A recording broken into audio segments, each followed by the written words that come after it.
Have you ever wondered why our body has a definite shape? Or why we are able to move our hands, legs, and other body parts?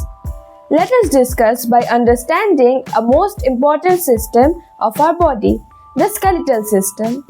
The system is formed by bones, cartilages, and ligaments. The bones form the hard framework of our body, and the cartilages are the connective and the supportive structures of the body. The ligaments bind the bones together. The skeletal system helps in movement and locomotion. There are a total of 206 bones in the body of an adult human, and in a newborn baby, there are about 270 bones present. The skeleton mainly consists of two parts, the axial skeleton and the appendicular skeleton.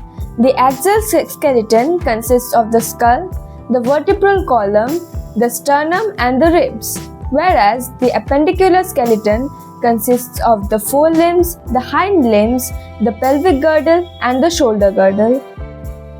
Let us discuss the parts of the axial skeleton. First we have the skull. The skull forms the skeleton of the head. It protects the brain. All bones of the skull are firmly united by interlocking joints called the sutures. The hole through which the spinal cord continues is the foramen magnum. There are three small bones present in each ear, the malleus, incus and stapes. They are called the auditory ossicles. Stapes is the smallest bone in the body. A hyoid brain is present at the back of the tongue. Next we have the vertebral column.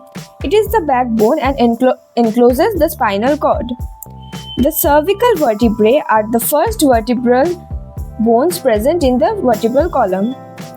The first cervical bone is called the atlas and the second is called the axis. Then we have the thoracic vertebrae, which are 12 in number. They have long transverse processes which are directed backwards. Next we have the lumbar vertebrae, which are 5 in number. They have well-developed neural spines and transverse processes which serve for the attachment of powerful back muscles. Then we have the sacrum, which have 5 bones fused into one. The hip bones are attached to it on either side. The coccyx forms the end of the vertebral column and consists of 4 bones fused into one. It is the last part of the backbone and represents the rudimentary tail of a human. Next we have the sternum.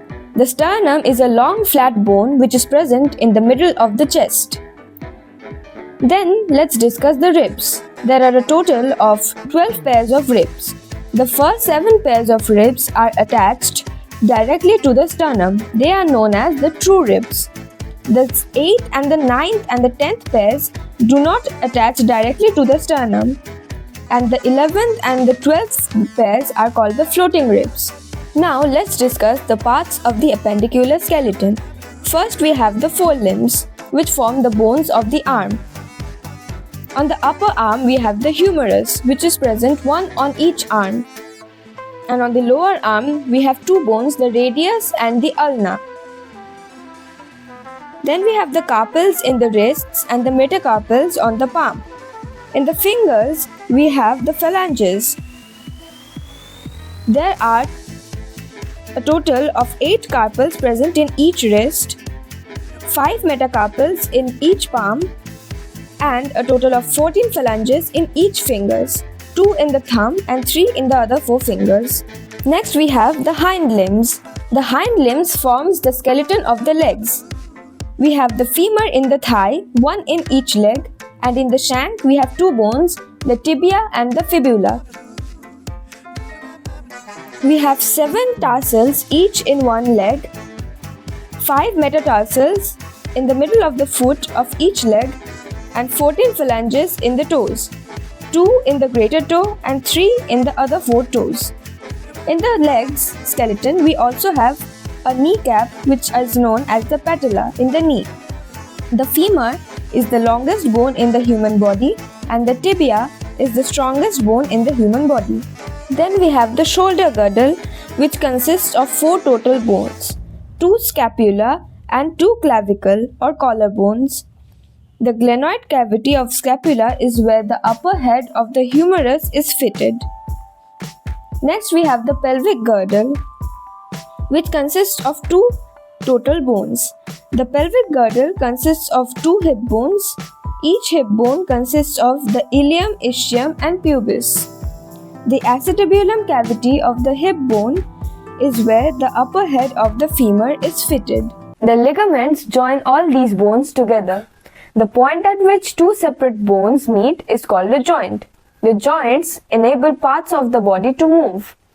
The skeleton works together with the muscles to enable locomotion and maintain body posture. Thus, all the systems in our body work hand in hand for the smooth functioning of the body. Thank you.